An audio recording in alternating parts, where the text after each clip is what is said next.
Well, he's been calling the games with Joe Davis and Ken Rosenthal and Tom Verducci on FS1 last night. He'll be calling tonight's game as well. One of our favorite guests, and that is John Smoltz. John, it's Michael, Don, and Peter. How you doing? I'm doing great, guys. Thanks for having me. Not sure if you've seen the lineup yet. We have not. Do you think the Mets have to do a little something with the lineup to jumpstart the offense? I think the biggest thing that the Mets have to get back to is they've had a couple guys get too swing and miss happy. They're a little bit in between. And when they're a momentous offense and they get some guys on, they usually take care of business. And they had a great opportunity last night with the bases loaded, nobody out. And unfortunately, they got a strikeout from Alvarez and a strikeout from Lindor. And, in postseason, as you know, it's the little things. Severino's going to make that play 99 times out of 100. It just didn't happen. The game got away from him. If you're playing the Dodgers, which is something I still have never seen like this degree, where if you don't have a lead by the fourth, it's over. And the Dodgers don't have the lead by the fourth inning, it's over. It's been a weird postseason, and so it seems like every team, once they get punched in the mouth, responds the next night, and I'm sure the Mets feel that they will respond tonight.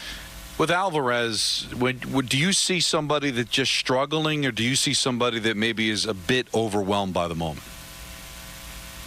I think he's struggling mechanically, and there's some hitters for the Dodgers that are having the same issues, and you just can't, as a pitcher, you can't throw the one pitch that would give them the chance to get going. And right now, just from what I see, Alvarez is underneath everything, trying to hit it 500 feet instead of, getting a single. And, he's trying to make something happen, and he swings really hard every single time. So they have a great record with him in the lineup. There's no doubt they need his defense. But when he's clicking offensively, the Mets are just a whole different ball club.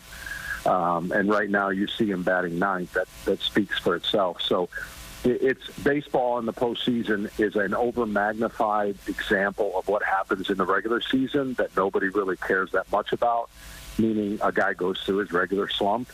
They don't really press on him and have press conferences and talk about it. But in the postseason, it gets magnified, and guys have to hear it, and they stress, and some guys handle it well, and some don't. How do you explain what Ohtani's doing? You can't hit without anybody on base, but to put a man on base, you can't get him out. I mean, what's going on there?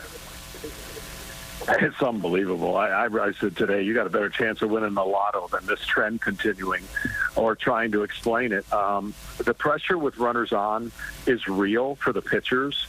When you have a monster year, whether it's Judge or whether it's on Ohtani, you know what they're capable of doing. It's an eye-popping, you just don't want to face him with runners on. And right now, the pitchers have more stress with him with runners on than they do with him leading off or nobody on.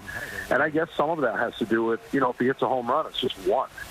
But if there's second and third or first and second, then it's a three spot that you're looking at. So it's a little lopsided, to say the least. I don't think either one can continue, but it's an oddity in this time of year that is kind of hard to explain. And you talk about the ability to run, and Ohtani walks. I forget what inning it is, and you could see how shook up Severino was. Because he just, now he's got to deal with the, Betts and Freeman coming up next, and those are guys you got to be focused on. So even not stealing affects the pitcher because of the potential he might be able to take the base. Very much so. And there's a lot of pitchers who have struggled well before the rule change of holding runners. Just that the problem was, for them, it get exposed now because people are running. Before, they weren't. It wasn't in vogue, right? Mm-hmm. And so now you have the threat of a stolen bases, which causes the pitcher to go to a slide step. He's not as comfortable.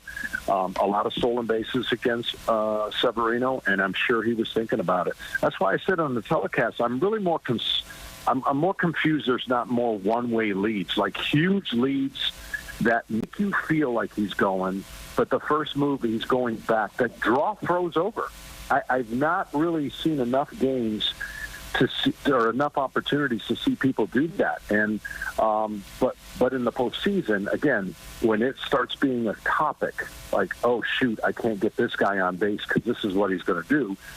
It's a real thing, and it looked like it affected him even if,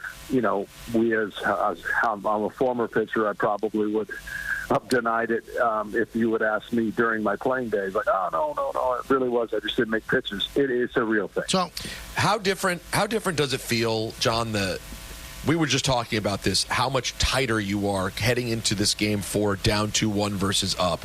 Is that something we make more of, or do you tangibly feel it when you arrive at the building knowing that you're down 2-1 versus the opposite?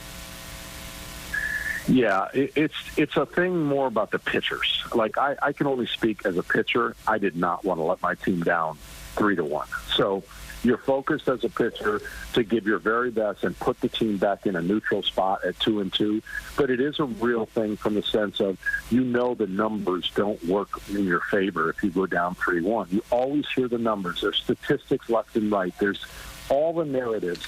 And it really comes down to executing better than the game you played last night. And that's why I always feel like, I don't know what the records show, but in blowout losses, sometimes it's easier to blow it off as a team than if you lose in the ninth on a walk-off home run or a base hit with 2 outs. And I think you just reset everything, and you got a hot pitcher on the mound. You hope he continues. But the bottom line is your offense has to get going early, and that's the pressure that the Dodgers bullpen has put on not only the Padres, but now have put on whoever else they're going to play, and, of course, the Mets. The Hall of Famer John Smoltz is our guest. He's going to call tonight's Dodgers-Mets game on FS1. I thought the Dodgers were a better matchup for the Mets, John, than the Padres, because the Padres have starting pitching, and I didn't see what the Dodgers. So we're 3 games in, and the Dodgers have had 2 shutouts. I mean, what's going on? What's turned? Because Walker Buehler has been terrible since coming back from Tommy John surgery, and yesterday 4 shutout innings. So what are we seeing? We're seeing an incredible adjustments being made in between starts, is what I would say, because Walker Buehler was way better. He looked more like his old self. Now he's coming back from his second Tommy John. He could not finish anybody in the Padres lineup. Now the Padres just don't swing and miss very often, so that's one thing. But even Yamamoto was not good in his first start, was unbelievable in his second start. So adjustments from start to start. And the one thing about the postseason, sometimes you don't get that second chance. So you got to be on. He was, and Buehler did a great job. And again, the nature of the beast of the postseason, he's staying in that game 99 out of 100 times when you haven't given up a run. But he came out because Dave Roberts wanted to go to the pen, and it proved that it was a good move to just shut everybody down and give the Mets no momentum. That's the other thing that I've noticed lately, is that going for the kill shot is one thing, but not allowing the other team to even experience a run. In the 2 blowout shutouts, that's what Dave Roberts did. He didn't deviate. He used high leverage guys in situations that you go, it doesn't add up.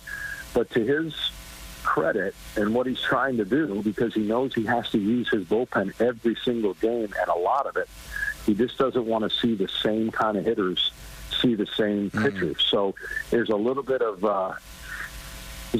mix and matching that are going on that ordinarily wouldn't be the case. Now, is this all just the matchups? How does he decide what pitcher he's going to bring in for what moment? Well, what he doesn't want is Lindor to see the same pitcher more than twice if he can help it. Because we all talk about the starters, seeing going through the lineup the third time, and the numbers are through the roof for the offense.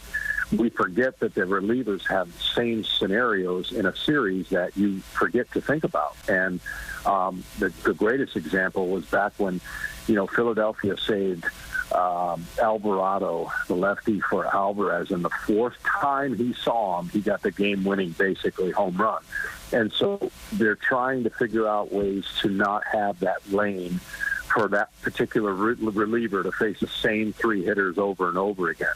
It is just a new way of looking at your bullpen, only because the bullpens are pitching over 50% of the postseason innings already.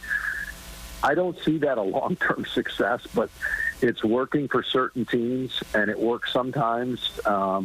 And it's it's interesting because that's really what the Dodgers have. They don't have enough starting pitching.